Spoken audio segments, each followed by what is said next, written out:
영화가 시작되는 순간 엘리자베스는 행복한 생일을 맞이합니다. Happy birthday. Thank you.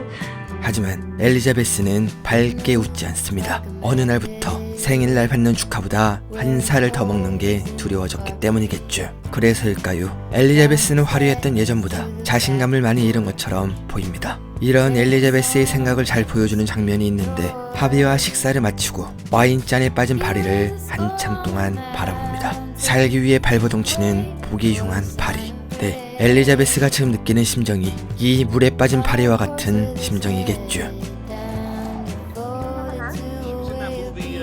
하지만 엘리자베스가 그렇게 나쁜 사람만은 아닌 것 같습니다. 이런 욕심과 욕망이 가득한 캐릭터는 대부분이 남을 무시하고 깔보지만, 엘리자베스는 물에 젖은 동창의 연락처를 소중히 받아 챙겨놨습니다. 반대로 수는 자신감이 넘칩니다. 물론 이런 외모를 가지고 자신감이 얻기가 어려운데, 본질적으로 사람을 대하는 방식이 엘리자베스와는 많이 다르죠. me to be of aid in any way. Later. 물질의 원리가 자신의 DNA에서 한계를 끌어내는 거라고 영화에서는 설명합니다. 하지만 하나의 DNA에서 자라난 수는 앞에서 말한 것처럼 여러 가지 면에서 엘리자베스와 대비됩니다. 그리고 이런 차이점으로 갈등이 생겨 결말로 치닫는데, 둘의 근본적인 차이를 보여주는 장면이 있습니다. 바로 엘리자베스는 하비의 행동에 본능적인 거부 반응을 보이고 의심하지만, 수는 자신의 정체가 드러난 순간을 제외하면 한 번도 하비 앞에서 미소를 잃지 않았습니다. 영화는 상당히 잔인합니다. 아니, 더럽다고 느껴질 만큼 몇몇 장면에서는 기관이 찌푸려집니다. 저도 호스텔 같은 고어 영화를 잘 보는 타입인데, 이 영화는 그런 종류보다 더 원초적이고 노골적인 부위를 창의적 변태적으로 더럽게 연출합니다. 그런데 이런 장면보다 뇌리에 박힌, 수위가 세지 않지만 훨씬 더럽고 불쾌하게 느껴지는 장면이 두 가지 있는데, 재미있게도 두 장면 모두 피와 내장이 나오지 않습니다. 바로 영화에서 연출되는 하비의 행동입니다. 첫 번째는 하비가 엘리자베스와 식사를 하며 산만하게 새우를 까먹는 장면입니다. 영화 후반에 나오는 엘리자베스의 모습은 괴물이라고 밖에 표현 안 된다면, 이때 보여지는 식탁과 그의 먹방은 인간이 아닌 존재가 어질러 놓은 것처럼 불쾌하고 더러운 기분이 듭니다. 물론 하비란 캐릭터가 다른 사람의 기분은 신경 쓰지 않고 자신이 원하는 걸 얻는 것에만 집중한다는 의미지만, 어찌나 연출이 좋은지 이때의 추잡함이 뇌리에 깊이 박혀 있습니다. 두 번째는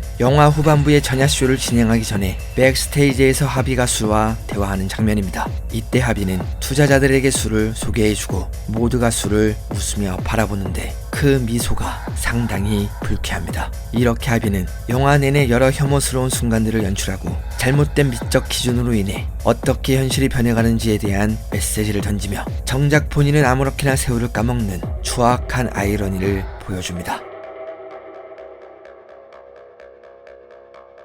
영화에서 물질에 대한 설정은 철저히 베일에 쌓여 있습니다. 어디서 만들었는지, 어떻게 수익화를 하고 비용은 얼마인지, 그리고 전화를 받는 사람은 누구인지. Remember, there is no she and you. You are one. 엘리자베스는 교통사고 후 병원 의사의 추천으로 물질의 존재를 알게 되고, 이것을 사용할 때까지 비용이나 어떤 방법으로 결제를 했는지는 보여주지 않습니다. 물론 이것 또한 메시지일 수 있습니다. 사람들은 외모를 꾸미는 방식이나 완성된 그 모습에만 관심을 가질 뿐, 그 대상이 어떤 대가를 치렀는지, 어떤 등가 교환을 했는지는 관심이 없죠. What has been used on one side is lost on the other side. 엘리자베스가 처음 물질을 받은 후 첫 주입을 하기 위해 활성제를 투여하기 전 지나치게 많은 양이 남게 되는 게 보입니다. 뭐가 이상한지 모르겠다고요? 물질에서 공급해주는 다른 약들, 안정제 용기의 용량이나 모체용 액상 음식 등은 초 단위로 딱 알맞게 공급해주는 걸 떠올려보면, 처음 약을 받았을 때만 주입하는 활성제를 이렇게 많이 주는 건 의도적인 거라고 할 수 있습니다. 그래서 나중에 수가 되돌릴 수 없는 상황에 이르렀을 때 이때 남은 활성제를 몸에 주입하게 되고, 그것이 발단이 되어 결말로 이어집니다. 네, 아마 물질을 만든 회사는 이것을 비밀리에 임상실험 중이라 따로 비용을 받지 않는 걸로 보입니다. 그리고 모든 분체들이 욕망에 견디지 못해 활성제를 재차 투입할 수 있도록 이것을 넉넉하게 보내준 것이 확실합니다. 너무 위험한 분재가 아니냐고요? 허위 건강식품이나 펜터민이 함유된 다이어트 약, 우리가 사는 세상에는 이미 물질처럼 위험한 약들이 넘쳐납니다. 영화 마지막에 엘리자베스는 무대에 오르며 마치 스티븐 킹의 소설 캐리의 영화판처럼 비범벅이 됩니다. 이것은 그녀를 괴물로 만든 책임 있는 사람들에게 쏟아내는 분노고 자신의 욕망이 결과로 이어진 그 추악한 모습을 모두에게 보인 후 엘리자베스의 이름이 새겨진 명예의 거리로 이동합니다. 그리고 하늘을 바라보자 별이 밝게 빛나고 있죠. 영화가 시작되며 엘리자베스의 별은 점점 더럽혀집니다. 그래서 엘리자베스는 예전의 빛을 되찾기 위해 물질을 복용하며 가진 고생을 하였지만 진정한 자신의 별은 모든 욕망과 거짓을 벗어버린 후 자신의 자리에 섰을 때 찾을 수 있는 겁니다. 영화가 화끈합니다. 수위나 잔인함으로 화제가 될 만한 자극적인 설정이 가득하지만 그 속에는 이렇게 진중하고 우리에게 전하고자 하는 좋은 뜻이 담긴 영화입니다. 영화를 보신 분들이 이 영상을 보겠지만 혹시나 궁금증에 클릭하신 분이 있다면 꼭 극장에서 한번 시청해 보시기 바랍니다. 이 영화는 그럴 가치가 있는 작품입니다.